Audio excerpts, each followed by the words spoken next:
We're born looking like our parents, but we die looking like our decisions. And so this really convicted me in the fact that, you know what? Things are going to happen, but what can I control, and what decisions am I making to help me control what I can control?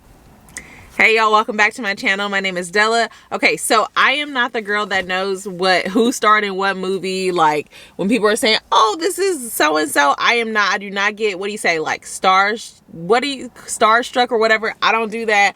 I don't know who sings what song.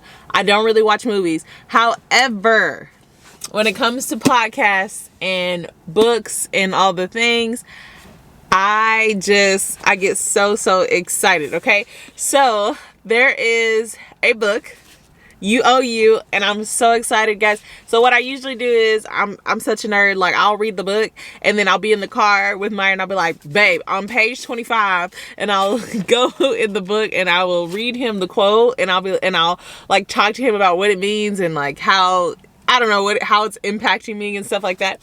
It's just like GT English was my favorite class in high school, and just, what do you say, like annotating books and all the things. And so Meyer tolerates me, my husband, he'll tolerate me, but I want to start it with you guys because I think it'll be more enjoyable. So this is You Owe You by Eric Thomas. He's one of my favorite motivational speakers. He goes by Eric Thomas, E.T. the hip hop preacher, all the things. He's really famous here on the YouTubes, and I'm not easily convinced by like motivational speakers or anything like that, but he lives his life in a way that is so, it just matches his, like what he says. He practices what he preaches, and I think that is so rare nowadays. And I realize I filled in one eyebrow and not the other. That is mom life for you. But we're going to keep rolling. Okay. So I'm going to go through chapter 1 in the intro. You still have time to order this book. I'll try to link it below.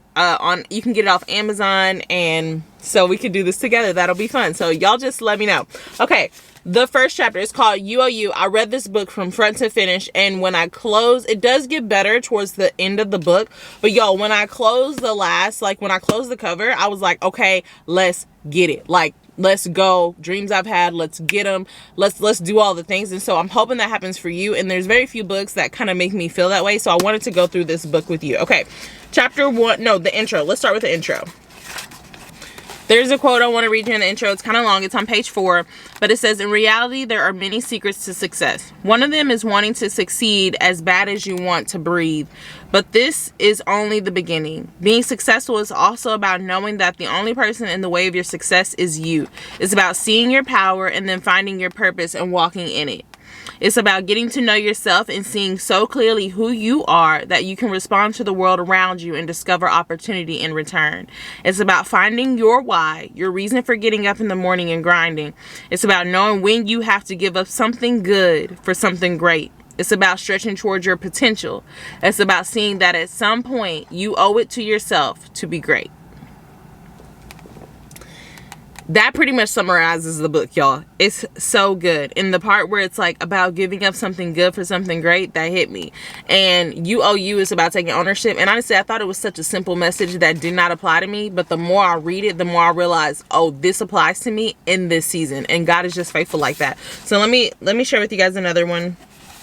On page 19, you can change your environment, but until you change yourself, nothing will ever change. This is where he's talking about, he's telling his story. If y'all aren't familiar with him, he was homeless, living in abandoned buildings when he was in high school because he got mad at his parents for lying to him about who his parents are, or who his mom lied to him about who his dad was. So he got mad, he moved out the house. And so he talks about how you can change your environment, but until you change yourself, nothing changes. And I think that's huge for people who are jumping around to different jobs, different churches. You know, we're all guilty of it. And it's like, well, I keep changing my environment, or I keep moving out with different roommates, but nothing is changing.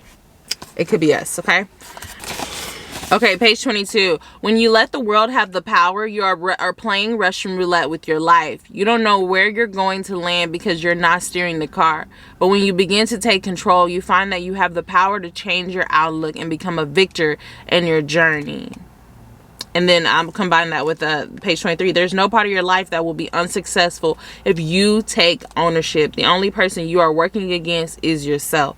It's you versus you. This idea that if we say like, oh, it's my boss's fault, or oh, my mama and them, like, I think having a hard childhood can really screw you up. Honestly, that's why I take my job as a mom very seriously. But until you take ownership and you say, you know what, it's not their fault, it's not my boss's fault, my boss's job is to pay me, period. What I do in my life, if I want to see advancement in my life, whether or not I decide to go back to school, whether or not I decide to actually put my hand to the plow and start the business I've been talking about starting, or whether or not I show up for the things that God's been calling me to do, that's on me. That's on me. That's not on anybody else. And when you take that ownership back, it is so refreshing. It's not saying that somebody don't need to pay you more. It's not saying that you're underappreciated, undervalued. All those things can simultaneously be true, while the fact that you need to get out there and make stuff happen for yourself is also true. Oh, this is a good one that I forgot about. But it talks about you have to own your decisions, right? So yes, you owe you, right? But you can break it down even smaller. So you have to own your decisions. It says, yeah, he talks about how, yes, crisis happens. You'll lose jobs. Family members will get sick. Money can be tight. But if you tell yourself that you're a victim, you will not be able to work through these challenges. The challenges will work you over, and you will lose control. Nobody's going to stop you from scrolling on your phone all day. Nobody's going to stop you from sitting on the couch and binging 4 hours of television. Nobody's going to wake you up at 5 a.m. to take a run or study for the test or go look for a job. That's all you. The only person who is going to do it for you is you, because life happens, like we talked about. But it's just very real. Reality is, okay, I heard this other quote. I'm just full of quotes today. But it was a wedding, and the pastor said, we're born looking like our parents, but we die looking like our decisions. And so this really convicted me in the fact that, you know what? Things are going to happen, but what can I control, and what decisions am I making to help me control what I can control, right? Help me what's in my, and it's not that you're trying to be a control freak, but there's so much in life that you cannot control. So what you can, if you can become disciplined over that, I mean, it'll transform everything.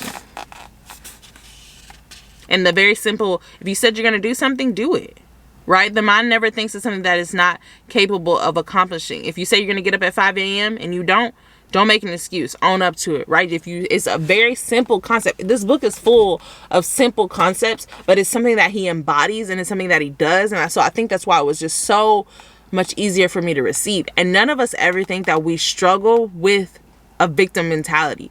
But the reality is, we're walking around struggling with a victim mentality. And if we want to be real, as a black person in America, and this is a black man that wrote this book, it's even harder to struggle with the victim mentality. Here's what I'm saying.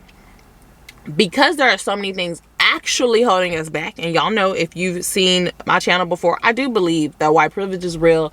I believe there's certain things that are holding us back, but it is so easy to just stay there. Don't stay there. Acknowledge, yeah, it's real, but what's also real is that there are opportunities here that I can reach out and I can grab, and the only person that can make me do that is me. And so that's chapter 1, y'all. At the end, he has like this section that says the work, and he's talking about just different things that you can do and challenges. And sometimes I'll go through those with y'all. But if you have not bought this book, I really, really, really encourage you to buy this book.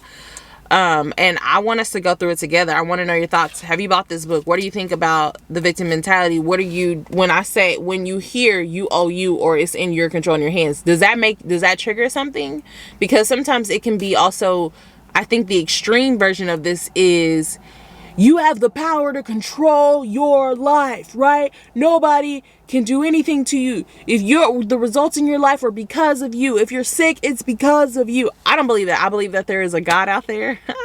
And I believe that some things in life will humble you, right? But I do believe that when we do take what's in our hand and we make the best of it, I believe great things can happen. And so I'm kind of middle ground there, but this is all about ownership. This is all about showing up for your life. And there's so many good nuggets, and I just cannot wait to dig into this with you guys. If you have not bought it, buy it. Read it with me. Let's do it together like a little virtual book club, and tell me your thoughts below. Let me know what quotes stand out to you. Maybe I missed something, but that's chapter 1. I may do chapter 2 and 3 next week, or I might break it up by chapters. I don't know. I don't even know how this is all going to work, but I love the book and I just wanted to show up and I want us to chew on this together. It changed my life and I hope it changes yours. Love you guys. Bye.